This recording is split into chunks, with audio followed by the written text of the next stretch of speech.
새벽 2시 침대에 누워 무심코 화면을 내리다 보면 문득 이런 생각이 듭니다. 세상 사람들은 다들 저렇게 멋지게 사는데 왜 내 방구석은 어제 먹은 배달 음식 봉투로 가득할까? 왜 나는 매번 세운 계획의 절반도 못 지키는 걸까? 이 기분 단순히 부러움이나 질투가 아닙니다. 심리학적으로 보면 이건 우리 마음속에 사는 두 존재가 격렬하게 싸우고 있는 상태죠. 바로 지금의 나와 되고 싶은 나 사이의 거대한 낭떠러지입니다. 오늘 우리가 다룰 주제는 바로 이 간격, 현실 자아와 이상 자아의 괴리입니다.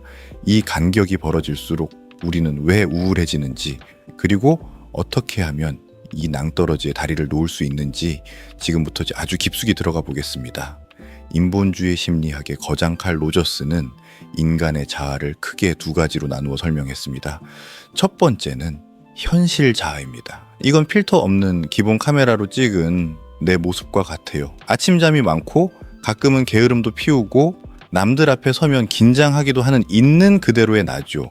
반대로 이상 자아는 내가 되고 싶어하는 완벽한 모습입니다. 멘탈은 강철 같고 연봉은 높으며 매일 아침 조깅으로 하루를 시작하는 이상적인 인간상이죠. 로저스는 이 두 원이 겹치는 부분이 많을수록 우리는 자아일치감을 느끼며 행복해진다고 말했습니다. 하지만 현실은 어떤가요? 이 두 원은 마치 자석의 같은 극처럼 서로를 밀어내며 멀리 떨어져 있는 경우가 더 많습니다. 이 간격을 심리학에서는 불일치라고 부릅니다. 이 간격이 넓어지면 뇌는 비명을 지르기 시작합니다. 너는 왜 그것밖에 안 돼? 라는 자기 비판이 머릿속을 지배하고 이상적인 모습에 도달하지 못했다는 사실 자체가 거대한 스트레스가 되어 우리를 짓누르게 되는 것이죠. 그런데 궁금하지 않나요? 왜 우리의 이상 자아는 이토록 도달하기 힘들 만큼 높고 화려해진 걸까요? 그건 우리가 세운 이상적인 모습 중 상당수가 사실은 내 것이 아니기 때문입니다. 사회가 정한 성공의 기준, SNS가 편집해서 보여주는 타인의 화려한 일상, 부모님의 기대, 이런 외부의 기준들이 내 마음속에 들어와 가짜 이상 자아를 형성합니다. 내 몸에 맞지 않는 옷을 입고 전력 질주를 하려니 숨이 가쁘고 괴로울 수밖에 없는 거죠. 심리학자 에드워드 토리 히긴스는 이 괴리가 만드는 감정을 조금 더 세밀하게 분석했습니다. 그는 우리가 흔히 말하는 이상, 자아 외에도 당위 자아라는 개념을 제시했죠. 당위 자아는 마땅히 해야만 하는 나의 모습입니다. 예를 들어 나는 부모님께 효도해야 해, 나는 실수해서는 안 돼 같은 도덕적, 의무적 기준이죠. 재밌는 점은 어떤 자아와 멀어지느냐에 따라 우리가 느끼는 고통의 색깔이 다르다는 겁니다. 내가 꿈꾸던 이상 자아와 멀어지면 우리는 실망, 슬픔, 무기력 같은 우울의 늪에 빠집니다. 반면 사회나 타인이 강요한 당위 자아와 멀어지면은 초조함, 공포, 죄책감 같은 불안의 불길에 휩싸이죠. 여러분이 지금 느끼는 그 괴로움은 어떤 색깔인가요? 내가 되고 싶은 내가 안 되어서 슬픈 건가요? 아니면 남들이 말하는 정답이 되지 못해 불안한 건가요? 현실과 이상의 괴리가 큰 사람들이 흔히 빠지는 함정이 있습니다. 바로 전부 아니면 무라는 흑백 논리입니다. 이상 자아가 새벽 5시에 일어나 갓생 사는 나라면 5시 10분에 눈을 뜬 순간 오늘은 망했다며 다시 이불 속으로 들어가 버리는 시기죠. 심리학에서는 이를 게으른 완벽주의자라고 부릅니다.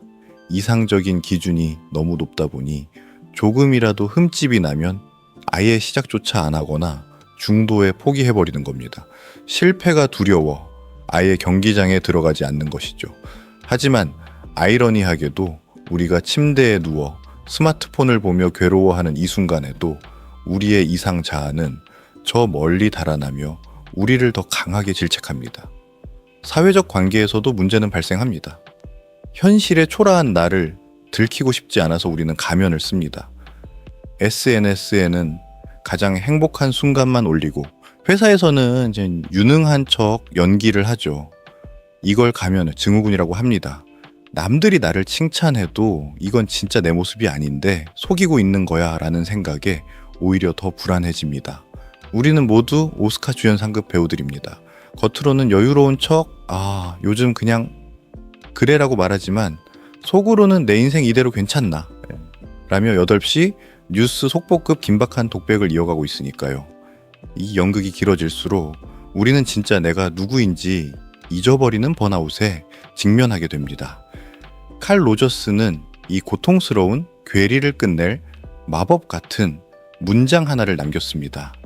놀라운 역설은 내가 있는 그대로의 나를 수용할 때 비로소 변화가 시작된다는 것이다.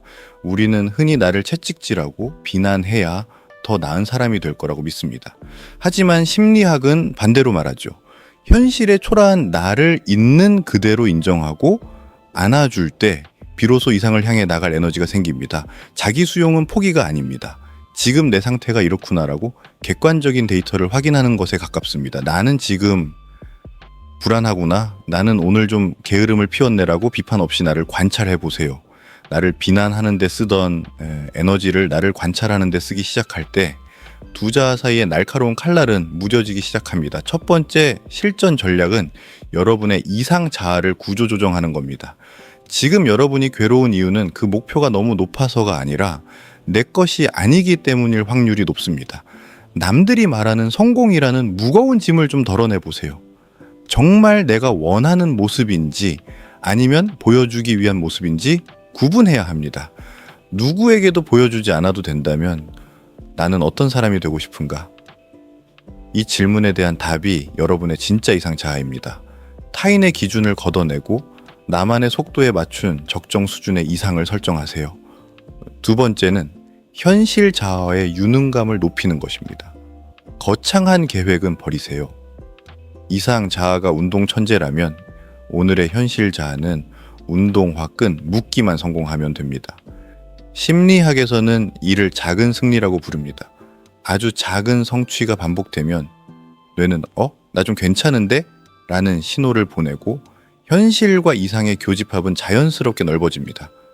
우리는 평생 이 괴리 속에서 살지도 모릅니다. 하지만 여러분 기억하세요. 현실 자아와 이상 자아가 100% 일치하는 사람은 이 세상에 없습니다.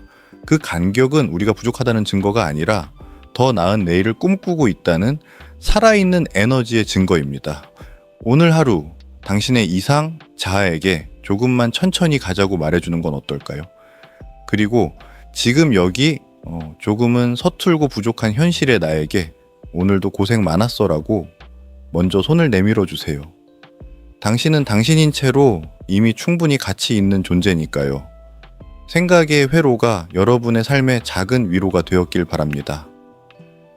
오늘 내용이 좋았다면 댓글로 여러분의 작은 승리를 공유해 주세요. 저는 다음에도 여러분의 마음을 단단하게 만들어줄 이야기로 돌아오겠습니다. 시청해 주셔서 감사합니다.